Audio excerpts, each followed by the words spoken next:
السلام عليكم. النهاردة ان شاء الله هنتكلم مع بعض على شوية حاجات كده او شوية حيل للتنظيف، ممكن نستخدمهم علشان نخلي الغسيل انضف، وغسيلنا يطلع كمان يعني نسبة الرطوبة فيه مش عالية، فلما يعني ننشره ما يحصلوش انه يقعد وقت طويل جدا في البلكونة او في المنشر حسب ما بتنشري فين.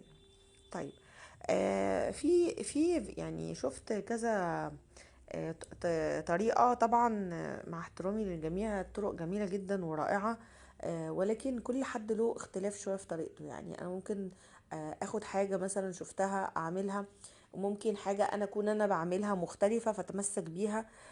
فطبعا كل الطرق جميلة ما شاء الله، وكل الناس مجتهدة، ربنا يبارك لهم يا رب ويكرمهم جميعا. اول حاجة طبعا هكلمكم على الغسالة، ازاي الغسيل يطلع نظيف او يطلع الغسيل معاكي انضف حسب نوع الغسيل. الغسالة بيبقى فيها كذا بروجرام، يعني فيها كذا برنامج. اولا في برنامج معمول للغسيل الشديد الاتساخ، اللي هو البرنامج الايه ده، اللي هو بنحط المسحوق في الدرجين، في درج منهم بيسحب المسحوق اول مرة بيملى مية، وبعدين يلف دورة واحدة بس، او لفة واحدة، يعني من اللي هي المسافة ما بين بروجرام وبروجرام تاني، او برنامج وبرنامج. تمام. وبيبدأ بعد كده يطرد المية بالمسحوق اللي سحبها، وبعد كده يسحب من الدرج التاني اللي هو اللي في النص الكبير، ويبدأ يعيد دورة الغسيل بتاعته الطبيعية جدا. وده عشان لو الغسيل مثلا فيه عندنا طفل مرجع في حاجة، طبعا الحاجات دي لازم تنزليها الأول وتغسليها كويس جدا على ايديكي في الحمام قبل ما تحطيها في الغسالة. بس برضه عشان لو في ريحة مش كويسة ولا حاجة، او غسيل متسخ او غسيل فيه اتربة او اي حاجة، يطرد لك اول دور، بعد كده يبدأ يغسل على نظافة، ما يغسلش بنفس المية اللي مش نظيفة اللي موجودة في الغسيل نفسه. لان انا يعني مينفعش اغسل غسيل بميه مش نظيفه، فهو اول ما بيتحط بينزل ميه مش نظيفه، ده الغسيل مش يعني اللي هو شديد الاتساخ. وطبعا درجة الحرارة علوا شوية يا جماعة في الشتاء، درجة الحرارة بتاعة الغسالة عن الصيف. تمام. الصيف اوريدي المية سخنة بتسخنيها بتسخن قوي، لكن لو المية ساقعة وسخنتيها مش هتسخن قوي، هتبقى فترة، فمش هتلاقي درجة التنظيف اللي انت عايزاها.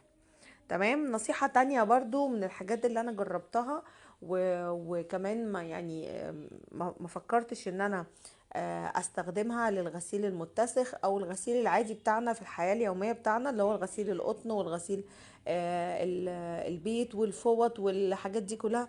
المسحوق الجل مش بينظف الا انا بجيبه بس للهدوم الخروج اللي انا بخاف عليها من الحبيبات بتاعه المسحوق العادي، علشان ما يحصلوش مثلا انه يبقى كلور، او انه لونه يروح وهكذا، او ان هو مع الشطف حبيبات تفضل ماسكه فيه. لكن الجل للغسيل العادي بتاعنا، المفروشات والفوط واللبس بتاعنا بتاع البيت والكلام ده كله، لا مش عملي خالص ومش بينظف. انا عن نفسي دي تجربتي معاه. طيب، في حاجة كمان مهمة جدا عايزاكم تاخدوا بالكم منها، ان وضع الملح في الغسالة بيساعد على تنظيف الغسيل. مش تنظيفه انه يطلع بقع، لا خالص، بس عشان ناخد بالنا من النقطة دي. هو بيعقم الغسيل، يعني بيخلولك متعقم. يعني كأنك كده بدل ما تحطي كلور عشان تعقميه وتبيضيه، لا انا مش عايزة ابيضه عشان ما يفقدش لونه، لا انا عايزة اعقمه. الغسيل بتاعي يطلع مفهوش ميكروبات، مفهوش بكتيريا، يطلع متعقم. فهحط ملح، فالملح في الدرج معلقتين ملح مع المسحوق ده بيعقم، لكن مش بيخلي الغسيل انضف. بعمل انا حاجه، والحاجه دي لو انت مش تعمليها صح انصحك ما تجربهاش خالص، لانك لو جربتيها وانت عاملاها غلط للاسف الشديد الموضوع هيبقى مش كويس وممكن يبوظ لك الغسيل. ايه هي الحاجه دي؟ اولا ان انا بملى من درج الغساله ميه، لان انا بحس ان الميه اللي في الغساله لما بتملى بشكل طبيعي مش بتبقى ميه كويسه. بشوفش الميه من باب الغساله كده واصله مثلا لتلت باب الغساله، لا بلاقي الميه قليله، فطبعا الغسيل اكيد مش هينضف بشكل جيد. فبحط عندي جيركن كده بمليه ميه، اول ما قبل ما احط فيه الميه بحط حوالي 3 اغطية من اغطية الازايز بتاعة الكلور، بحط 3 اغطية كلور او 4 يعني، تمام كده. وبعدين بحط المية، فلما المية بتنزل على الكلور اللي أنا حطيته تحت بتخليه يدوب في المية، فبيبقى مخفف خالص. وطبعا بتكون الغسالة ملت بالشكل بتاعها اللي هي الطريقة العادية، فالمية مبتبقاش كتيرة بس ملت، تمام. بعد كده بروح جايه حطاه من درج الغساله، وده بيساعد على تنظيف الهدوم. ولو في بقع ولا اي حاجه بتطلع في نفس الوقت برضو ما ببوظهاش بالكلور ولا بحطه بشكل مباشر، لان الكلور المباشر طبعا بيعدم الغسيل خالص وبيبقعه وبيخليه طبعا الغسيل بيبوظ منك، بيبقى مبقع واللون بتاعه بيروح بيبهت، تمام. فالطريقة دي برضو انا جربتها ممتازة جدا، بالذات لو انا بستخدم لو عفوا لو انا حاطة غسيل ملون، تمام. فالغسيل الملون مش هينفع احط له كلور، لكن بالطريقة المخففة دي، بس بالطريقة اللي انا قلت لك عليها، الكلور يتحط الاول، بعد كده المية بحيث انه يدوب معاها كله، وبتبدأي تحطيه والغسالة تكون ملت، تمام. يعني ويكون الغسيل شرب المية، ما يكونش اول حاجة يستقبلها، عشان ما يحصلش ان لونه ينتزع ويبوظ، تمام. الحركة دي انا بعملها ممتازة جدا جدا، وبتنضف معايا قوي قوي، تمام. مش كل غسيل بعليله درجة الحرارة، لو في حاجة ممكن تنكمش مني زي مثلا سويترات المدرسة وهدوم المدرسة والحاجات اللي هي ممكن تنكمش ويبقى شكلها مش حلو، ومهما اقعد اكوي فيها او اوديها الدراي كلين تتكوي، مفيش، بتبقى معاها استجابة، بيبقى شكلها خلاص باظ ولازم تتحط في مية ساقعة والحوارات دي كلها. فالغسيل اللي من النوع ده ما برفعش عليه درجة الحرارة خالص. لكن لو حاطه فوط وحاجات بيت والكلام ده، ممكن اخلي درجة الحرارة ل60، واحيانا ممكن اخليها ل70 لو غسيل ابيض ومتسخ وانا عايزة انضفه واخليه باهي ولونه زاهي، تمام.